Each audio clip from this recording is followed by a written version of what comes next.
Shooters. So if you're like me, you like watching shooting videos on the old interwebs. And the other day I went down a rabbit hole. I clicked on a video about how to zero your red dot on your pistol. And then that led to another video, and that led to another video. And before I knew it, I didn't watch the whole thing, but the video was 30 minutes long of a shooter sitting at a bench at 25 yards with his pistol on a bag, chasing the perfect zero, trying to shoot 5 rounds in a 2-inch square. And I thought that was kind of ridiculous. A pistol with a red dot on it, it's not a sniper system, it's not a precision system, although it will help you be more accurate. So I thought I'd make a quick video for you guys on how I go about zeroing a red dot on my pistol. And I essentially end up with a very effective out to 25 yard zero, and I do it at 5 yards. It's not a 5 yard zero. I zero the gun and then I confirm at 15. But what we're going to do today is I'm just going to show you how I shoot the gun at 5 yards and just rough, not even making any adjustments, what I can get at 15 and 25 yards from that 5 yard zero. Number one, you need to make sure that your dot is attached to your gun properly. Per the recommendations of the manufacturer, I use blue Loctite and a torque driver. If you just want to use the little blue stuff that's on the screws that comes from the manufacturer and some ugga-duggas, that's up to you. But I just think it's kind of insane, really, to spend who knows how many half hour, 2 hours, and who knows how many rounds trying to get the perfect zero. If you just want to hit a USPSA A zone or an IDPA down zero or center mass on a bad guy from 25 yards and in, I'm going to show you how you can do that from 5 yards. Okay, so this is how we're going to zero our pistol at 5 yards. We're going to be shooting at a vertical line and a horizontal line. And the goal is to get the bullet to impact on the vertical line. That's going to set our windage, and that should be effective at any range.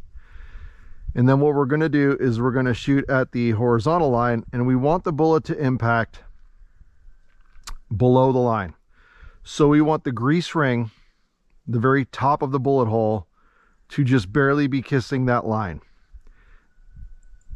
And if we get that done correctly and effectively at 5 yards, that's going to give us a pretty effective defensive zero all the way out to 25. So here's our tape measure. We're going to back up to 15 foot. So hopefully we can see 15 foot. So we're at 5 yards, and we're going to try to get the gun zeroed on the vertical and just below the horizontal line. Now, if you have iron sights that co-witness and you've shot those iron sights, you can take that dot and adjust it to your iron sights, and that's going to get you in the ballpark. I don't have iron sights on this gun, but what I've done was I used a laser bore sighter just to get it kind of where the dot is. So we're going to shoot and make a couple adjustments as we need. At 5 yards, 1 MOA, which is what a click is on this optic, is 20 clicks. So if I need to move an inch, it's 20 clicks. And you can do the math to figure out half and quarter. So let's charge this gun and run a couple of rounds and see where we're at and adjust as necessary. You want to dim your dot down so that you can see the black line running through your dot.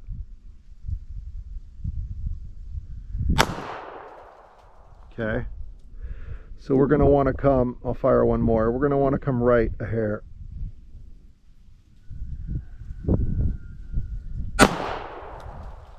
Alright, so let me make a couple adjustments to the right.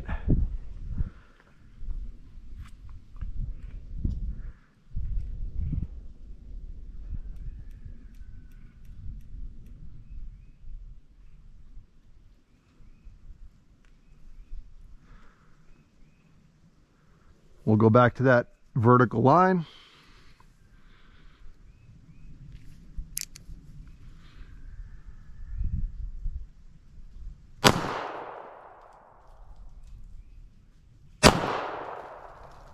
All right, so we are on the vertical line,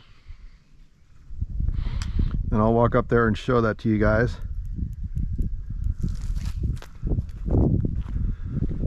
So those last two shots we fired were right on that line.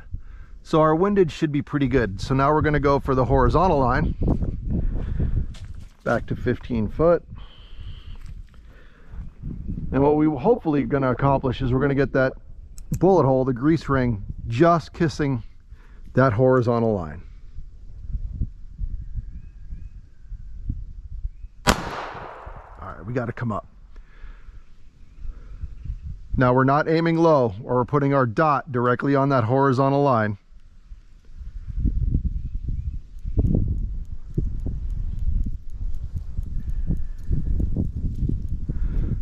We want the line cutting our dot in half from 3 to 9 o'clock.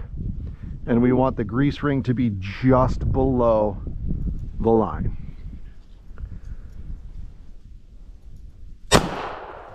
Right there. Now that was me.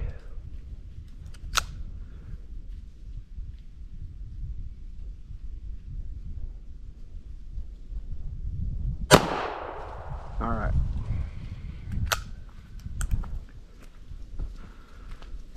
So this one here was my fault, but these two are pretty much in the ballpark, anywhere from touching the line to within the diameter of a 9mm, within say 0.35 or 0.25. So the top of that grease ring is going to be within a 1/4 inch of that line. The grease ring's just barely kissing that line. So now we're going to back up to 15 yards and take a couple shots at the A, and we're going to see how effective this 5-yard zero is from 15 yards. We'll go ahead and mark all this. We'll mark all this, although if we shoot over here, we've got some serious issues going on.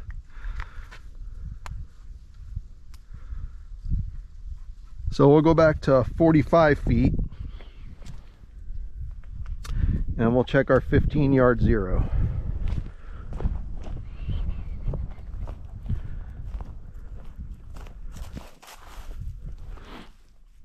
Where are we at? 42. All right. So we're at 45 foot, 15 yards.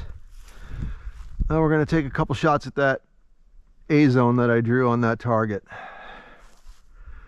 We'll put the dot right on the A and see what we got.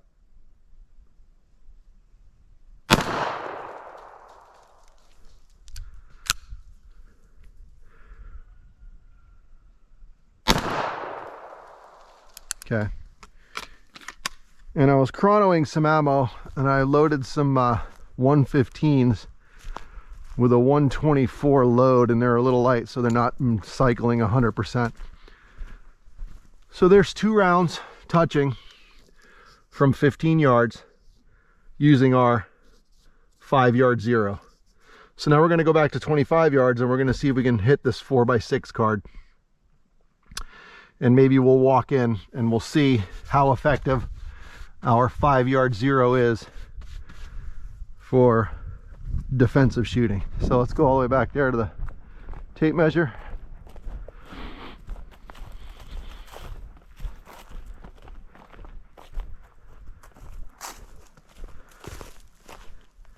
So if you can see that, 75 foot, hopefully you guys can see that. We're at 25 yards. We're going to take a couple shots at that green 4x6 card.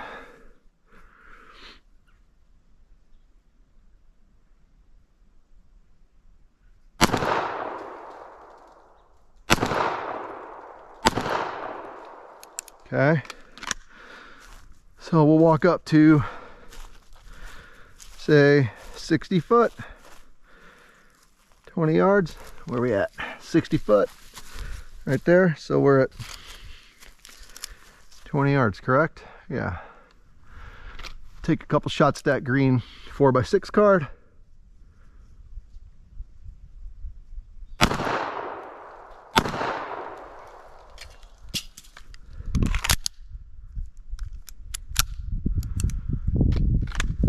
So that's what, 5 so far. And then we'll go back here to, where are we at? 45 foot. So we're back to 15 yards. Take a couple more shots at that 4x6 card.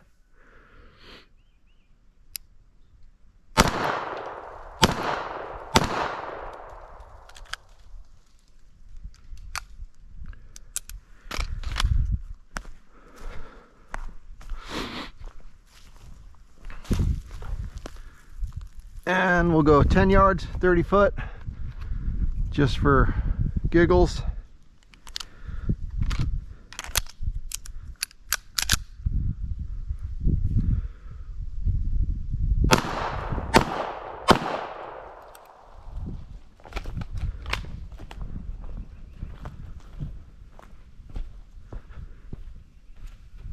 So there you go, 1 round high. Probably could have been me. All the rest of them are right where they need to be in that 4x6 card. So that shows you from 5 yards, if you zero your gun correctly, you've got a perfectly suitable defensive zero all the way back to 25. And if we really wanted to, we could probably go back and check it to 35 or 40, and it would probably be just as effective on a standard USPSA A zone. So the reason I started doing this is I'd have students come to class and they would not have a solid zero on their gun, and in conversation with them they'd be trying to zero their gun at 15 or 20 or 25 yards, and they didn't have a skill set to shoot the gun effectively at that distance.